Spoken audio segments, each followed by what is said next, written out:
प्रिय विद्यार्थियों, आज हम हिंदी व्याकरण में अध्याय 14 क्रिया के बारे में जानेंगे, अर्थात क्रिया का अध्ययन करेंगे।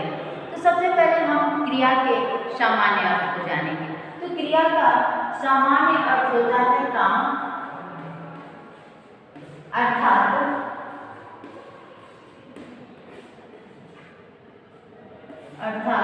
कार्य।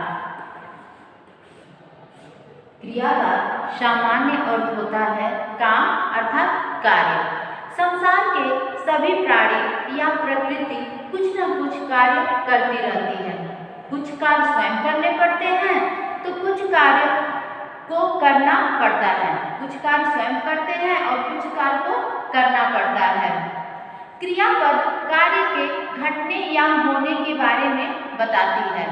तो इस प्रकार हम क्रिया को परिभाषित कर सकते हैं कि वाक्य के जिस शब्द से किसी काम के होने या करने का बोध हो वह शब्द क्रिया कहलाता है। वाक्य के जिस शब्द से किसी काम के होने या करने का बोध हो वह शब्द क्या कहलाता है? क्रिया कहलाता है। जैसे यहाँ उदाहरण में चिड़िया उड़ रही है, चिड़िया उड़ रही है, तो चिड़िया कौन सा कार्य कर रही है? उड़ने का। उसी प्रकार बच्चे फुटबॉल खेल रहे हैं, बच्चे क्या कौन सा कार्य कर रहे हैं? फुटबॉल खेलने का। तो इस प्रकार के मतलब जिस शब्द से किसी काम के करने या होने का बोध हो तो उसे हम क्या कहते हैं? क्रिया कहते हैं।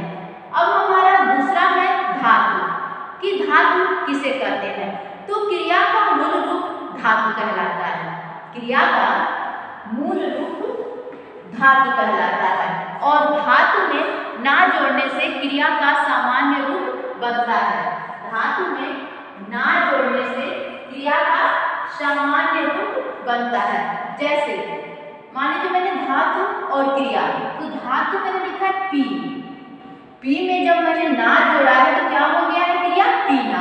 उसी प्रकार पढ़, पढ़ में जब मैंने ना जोड़ना है तो क्या हो गया है? पढ़ना। उसी प्रकार चल, चल में जब हमने ना जोड़ा तो क्या हो गया? चलना। उसी प्रकार है चढ़, चढ़ में जब हमने ना जोड़ा तो क्या हो गया बेटा? चढ़ना। उसी प्रकार है जा, जा में जब हमने ना जोड़ा है तो क्या हो गया बेटा? जाना। तो ये क्या हो गया? ये धातु मतलब क्रिया का मूल रूप है। और जब हम इसमें ना जोड़े हैं तो क्रिया का क्या बन गया है? सामान्य रूप। तो धातु किसे कहते हैं? तो क्रिया के मूल रूप को धातु कहते हैं। अब हम क्रिया के भेद के बारे में जानेंगे कि क्रिया के भेद कितने होते हैं। तो सबसे पहले हम कर्म के आधार पर क्रिया के भेद को जानेंगे। तो कर्म के आधार पर क्रिया के दो भेद होते हैं। कर्म के आधार पर क्रिया के दो भेद होते हैं। पहला होता है अकर्मक क्रिया और दूसरा सकर्मक क्रिया। तो सबसे पहले हम अकर्मक क्रिया के बारे में जानेंगे कि अकर्मक क्रिया किसे कहते हैं। जिस क्रिया में कर्म की आवश्यकता नहीं होती उसे हम अकर्मक क्रिया कहते हैं। जिस क्रिया में कर्म की आवश्यकता नहीं होती उसे हम अकर्मक क्रिया कहते हैं।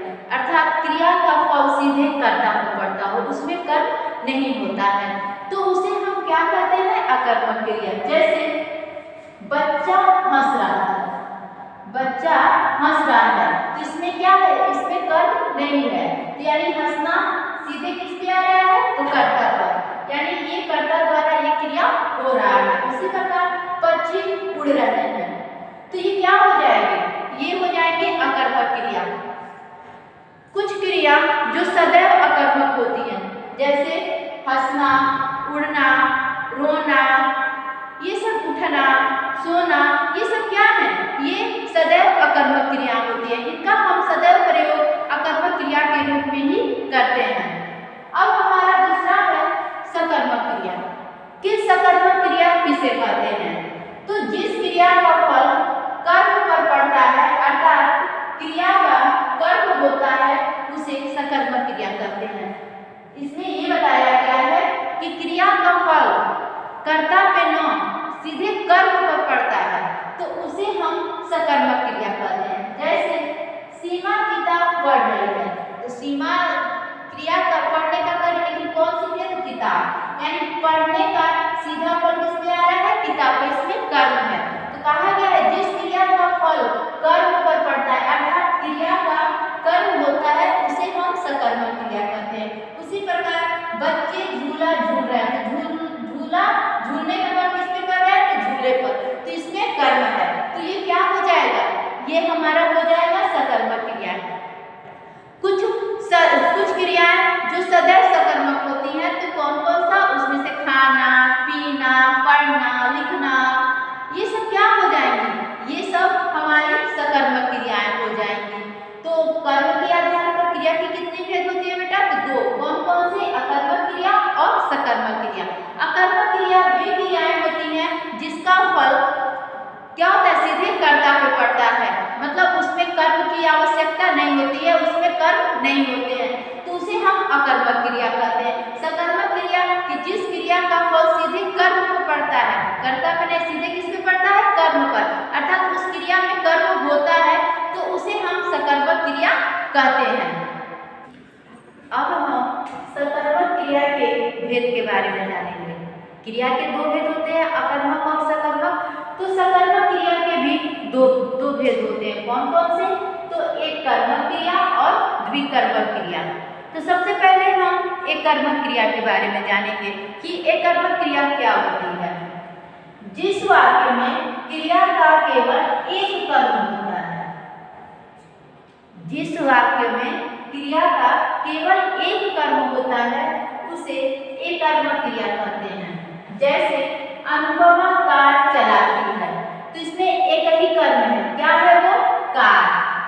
और आदित्य ने नई पुस्तक खरीदी, तो इसमें एक ही कर्म है कि नई पुस्तक खरीदना और कार चलाना, तो इसमें क्या है? एक ही कर्म है, तो इसलिए यह एक कर्मक क्रिया है। कभी कभी होता है कि हम इसको कैसे पहचानेंगे कि यह एक कर्मक क्रिया है? तो जब हम क्या लगा के प्रश्न पूछेंगे, जब हम क्या लगा के प्रश्न पूछेंगे और जब हमें उसका उत्तर मिल जाता है, तो क्या हो जाता है? एक कर्मक क्रिया। जैसे अनुपमा क्या चलाती है, अगर हमें पहचानना है कि इसमें कर्म कैसे हमें पता चले कि यह एक कर्मक क्रिया है, तो आप इसमें क्या लगा के जब प्रश्न पूछेंगे और जब आपको उसका उत्तर मिल जाता है, तो वो क्या हो जाएगा? एक कर्मक क्रिया। जैसे अनुपमा क्या चलाती है, तो क्या चलाती है बेटा? कार। उसी प्रकार आदित्य ने क्या खरीदा, आदित्य ने क्या खरीदी, तो आदित्य ने नई पुस्तक खरीदी। तो जब हमने क्या लगा के प्रश्न पूछा और जब हमें उत्तर प्राप्त हो गया, तो वो क्या हो जाएगा? एक कर्मक क्रिया, क्योंकि इसमें एक ही कर्म है, तो ये क्या हो गया है? एक कर्मक क्रिया। अब हमारा आता है द्विकर्मक क्रिया कि द्विकर्मक क्रिया किसे कहते हैं? तो जिस वाक्य में दो कर्म होते हैं, जिस वाक्य में दो कर्म होते हैं, उसे द्विकर्मक क्रिया कहते हैं। जैसे सुनैना ने रमा को गुड़िया दी, माँ ने भिखारी को भोजन दिया। तो आप जब अब इसमें ये कहेंगे कि कैसे पता चले कि इसमें दो कर्म है, तो जब हम क्या और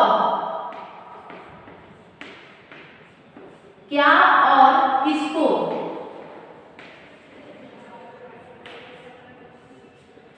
क्या और किसको लगा के जब हम प्रश्न करेंगे और जब हमें उसका उत्तर मिल जाएगा, तो वो क्या हो जाएगा? द्विकर्मक क्रिया। जैसे मान लीजिए सुनैना ने रमा को क्या दी, सुनैना ने रमा को क्या दी, तो क्या हो जाएगा? सुनैना ने रमा को गुड़िया दी। तो एक कर्म ये हो गया गुड़िया देने का।